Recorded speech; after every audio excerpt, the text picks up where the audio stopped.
of a cliche, but it's absolutely true. Couldn't happen to a nicer bloke. Dee Beedman, we need to take a break, then we'll come back and show you the whole race all over again.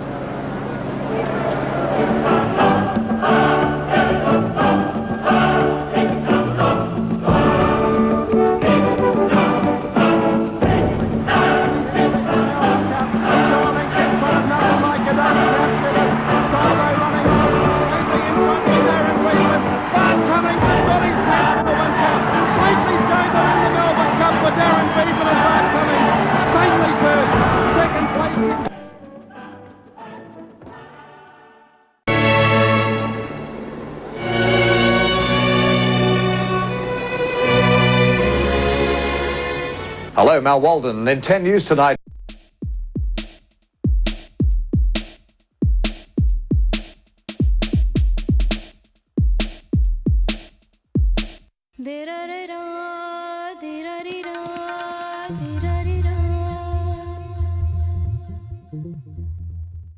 Welcome back to this special Cup Day News Hour. It has been a holiday for most, but it has been a busy one for emergency services across the state. More news coming up, including a roundup of today's activities out here at Flemington. With a preview, here's Stephen Quartemain.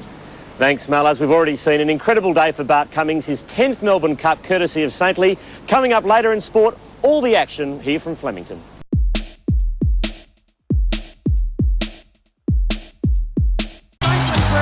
Second place in goes to the Town Service Quartemain.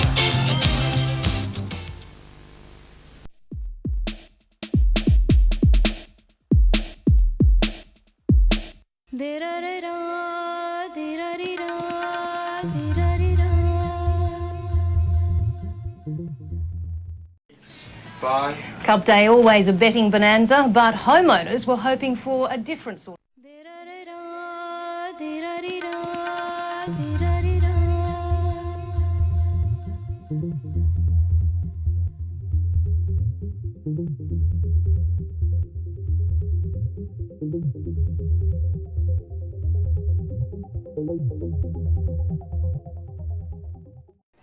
A star-studded day on and off the track. Well, the last race this 1996 Cup Day is well and truly over, but Laureen Deale is trackside. And Laureen, I imagine things have quietened down a bit now. Well, Jen, they have a little bit, but unlike years gone by where we've had rainy weather and the crowds generally left straight after the Cup race, it's been beautiful conditions today, fine weather, and there's still a very large crowd staying around enjoying a last champagne and the last of the sunshine. The crowd been well behaved this year?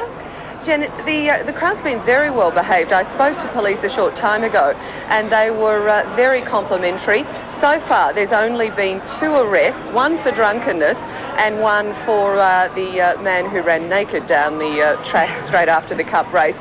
They do expect that by the end of the day there will be more arrests, but generally they're very pleased. Again, the warning to motorists leaving the track and around Flemington, booze buses will be everywhere and the drivers leaving the ground will be breath tested.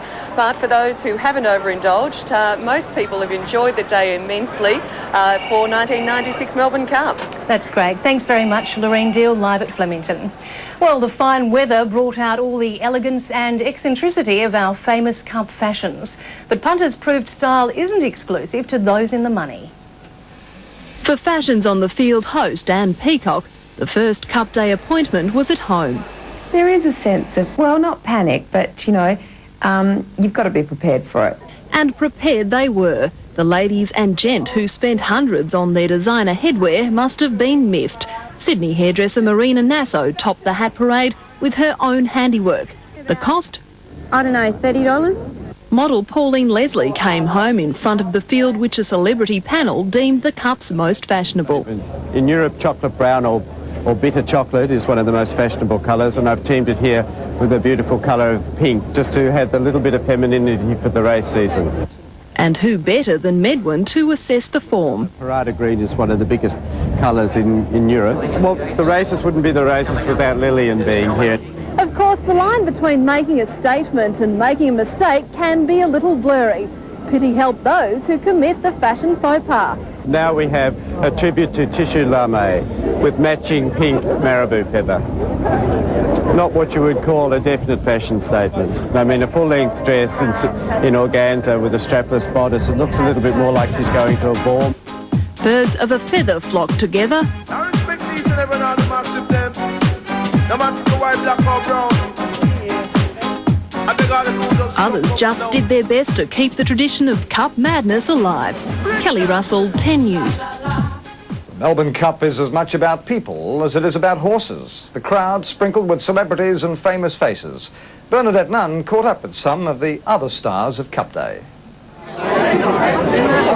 The Melbourne Cup is the one day for the year where anyone can stand out in the crowd, but still there's no shortage of somebodies. It's an every man, every woman kind of day, and as I said, people dress up both to be seen, to be laughed at. While the Melbourne Cup will always be People's Day, the event's popularity hasn't killed its prestige.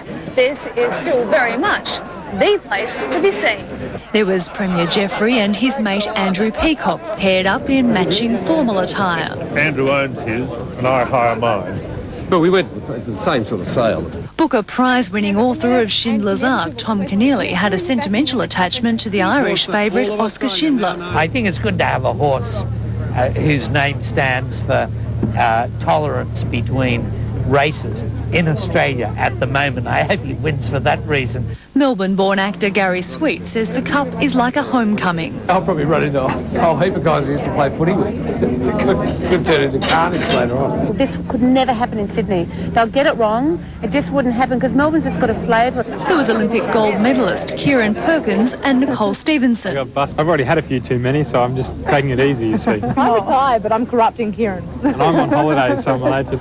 It's all about arriving in style, being noticed in the most exclusive marquee, sipping only French champagne, nibbling the most fashionable food.